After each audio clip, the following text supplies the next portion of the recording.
Buenas noches, profesor. Le habla la alumna Ariana Yareli López Pachari. En esta oportunidad me toca hablar sobre la introducción de la reforma agraria.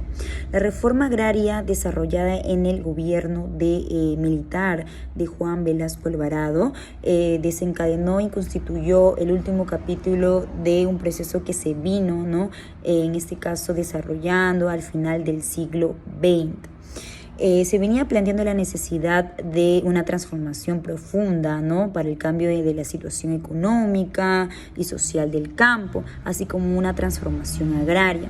En el gobierno de Fernando Belaúnde Terry, el 21 de mayo de 1964, una ley de reforma agraria que tuvo como característica principal, el exceptuar a los complejos agroindustriales, azucareros y en general a la gran propiedad, Pero esto se lleva a cabo ya en el gobierno militar de Juan Velasco Alvarado, ya que el 24 de junio, de 1969, el gobierno revolucionario de las Fuerzas Armadas promulgó el decreto ley número 17716, contemplándose entre sus objetivos principales, por ejemplo, como la eliminación del latifundio y de toda forma antisocial de tenencia de la tierra. Esto quiere decir que en este gobierno se consideró que la mejor redistribución se lograría a través de sistemas comunitarios, de explotación de tierra, o sea que los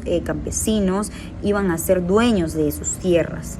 Y bueno, aparte de ello, también el establecimiento de empresas de producción de carácter asociativo de base campesina y la reestructuración de las comunidades campesinas tradicionales.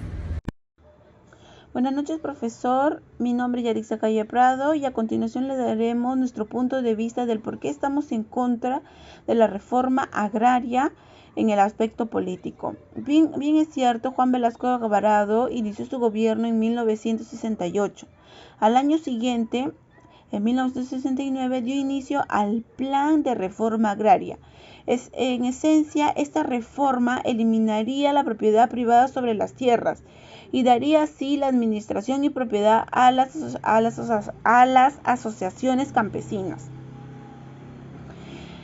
De esta manera se implementó las cooperativas agrarias de producción que permitirían que los campesinos tengan los mismos derechos y trabajen directamente la tierra.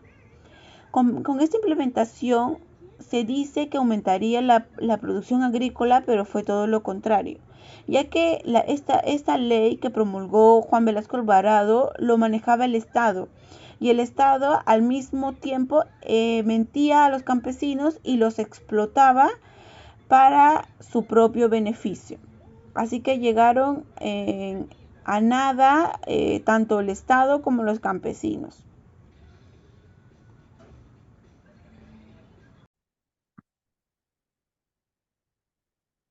Buenas noches, mi nombre es Brian Cancheña Varela. En la parte económica estamos en contra porque las consecuencias de la crisis internacional del año de 1930 eh, nos hicieron sentir, ¿no?, en la economía peruana que hubo una baja, ¿no?, entre el año de 1929 y 1932, ¿no?, ya que las explotaciones de cobre cayeron en un 69%, ¿no?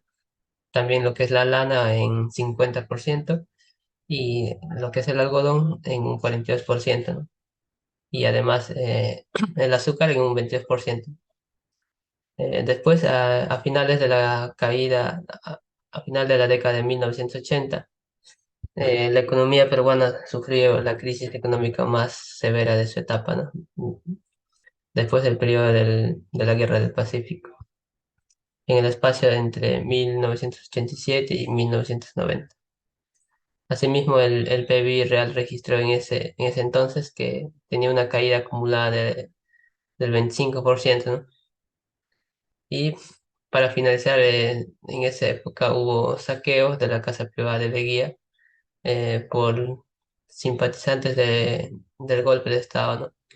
Dirigido por el comandante Luis Sánchez Cerro, ¿no?, dirigiéndose a la multitud en Lima en el 27 de agosto de 1930. Gracias. Buenas noches, profesor. A mí me tocó explicar lo que es los cambios en la política. En la economía y social ocurrida entre los años 1990 a 1990 y su influencia en la conferencia del Perú que hoy día en la actualidad se desarrolló con su interpretación histórica, el periódico comprendido entre 1930 y en 1939 fue un periodo de grandes a nivel político que se produjo como una anarquía que se estaban peleando, que algunos estaban de acuerdo y algunos no. En mi posición no estábamos de acuerdo porque era como decir una mal cambio que estaba haciendo ese presidente de esa época. En, en los cambios políticos, en el periodo de 1990, estuvo marcado por el fin de la inergenia de la monarquía que había dominado la política peruana desde que y después que lo independizaron. Este cambio se produjo como resultado de una crisis económica. La crisis económica se refiere a que todos se subió de precio, volaron y también, para decir, los precios subieron mucho. Eh, en la época de Augusto Belarguier, fue una energía que fue dominada como un golpe de estado, porque las cosas subieron, la gente empezaron a dispararse, a matarse por la comida, y fue un golpe, fue muy duro para las personas en esa época, y pues nosotros no estamos de acuerdo. En esa época, y pues nosotros no estamos de acuerdo porque hizo un golpe de estado. Y también, y en los cambios de la economía, entre 1993 y 1990 tuvimos un mercado no tan sostenible porque la economía, los precios al principio, cuando hubo golpe de estado, los precios al mismo elevaron porque la gente se alocó. Ese sería todo en mi parte. Muchas gracias. Para concluir, es necesario mencionar que la reforma agraria tenía como objetivo solucionar la gran problemática de la opresión que sufría la población indígena, eliminar la clase terrateniente costeña y serrana, ¿no? Eliminar cualquier descontento o insurgencia campesino, eh, mejorar lo que es la productividad agrícola.